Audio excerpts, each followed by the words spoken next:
In this 7th video, we will talk about international art fairs and their evolution over time. We will also analyze the latest news of the art market in the coronavirus era. International art fairs represent the explicit triumph of the commercial dimension that complements, at the level of maximum visibility, the cultural dimension of the great temporary exhibitions of contemporary art, such as the Venice Biennale,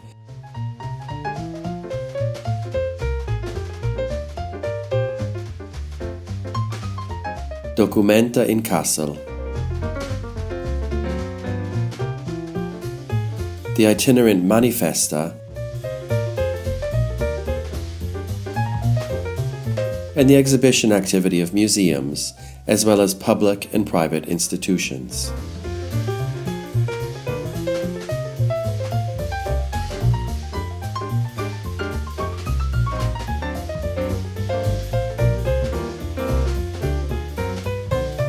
The beginning of the art fairs around 1970 and their consistent development in many countries began a new era.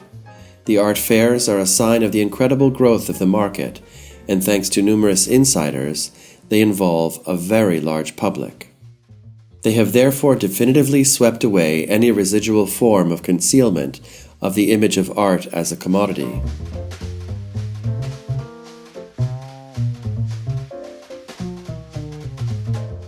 The invention of international art fairs, such as Art Basel, with its 3 editions,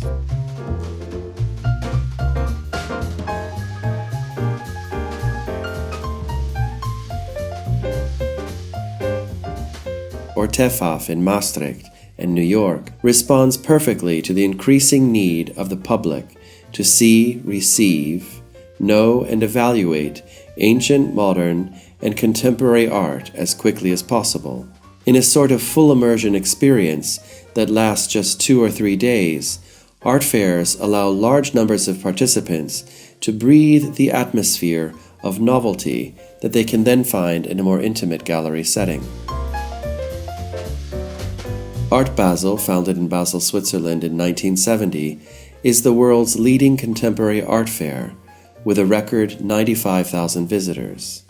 The American edition of Art Basel Miami was created in 2002, and that was followed by the Oriental Art Basel Hong Kong, founded in 2013. Both have become extremely successful and count more than 80,000 visitors annually. TEFAF Maastricht, founded in 1988 with 75,000 visitors, offers an almost museum-like context and curatorial quality of the stands, offering works of art from all periods, from archaeology to contemporary art. TEFAF New York, founded in 2016 with 20,000 visitors, is considered the American gem of the European brand of art fairs, with a spring edition offering modern and contemporary art, and an autumn edition specializing in old masters and pre-war art. The English art fair Frieze is now one of the most renowned. The fair, which began in London as a contemporary art event in 2003, has, since 2012, been joined by the more conformist Frieze Masters. Together, they have over 50,000 visitors. Under the same Frieze name, we have the homonymous New York event Frieze New York, with 44,000 visitors, and the newborn Frieze Los Angeles, with 35,000 participants. A great classic among the art fairs is the historic Parisian exhibition of modern and contemporary art, FIAC, with 72,500 visitors. BIAF, Biennale of Antiques in Florence, founded in 1959, is one of the longest-lasting art fairs known. With 28,000 visitors, it is a unique event in the world of ancient and modern Italian art. Another historic Italian brand is Arte Fiere di Bologna, started in 1974, which has, in recent editions, exceeded 50,000 visitors. Artissima in Turin, founded in 1994 and now with 55,000 visitors, attests to the interest of the Italian art scene in its typically curatorial approach and in the continuous proposal of emerging artists. Mi Art, a modern and contemporary art fair founded in Milan in 2005, thanks to the strong growth in sales and the recent record number of 45,000 visitors, confirms the city of Milan as a new international cultural center. The art fairs continue the growth trend and are considered by gallerists the most effective way to attract art lovers and acquire new customers. This phenomenon is also favored by the commitment of art market operators in the organization of collateral cultural events that encourage an increasingly wider public to take part. Thanks to these fairs, the success of art dealers has grown over the years. According to some studies, they achieve about 58% of the total sales of today's art market, compared to 42% of auction houses. The share of annual sales for galleries at trade fairs increased from 30% in 2010 to 45% in 2019. Gallery owners as a whole invested $4.6 billion in these events in 2019 and had 1.2 million visitors.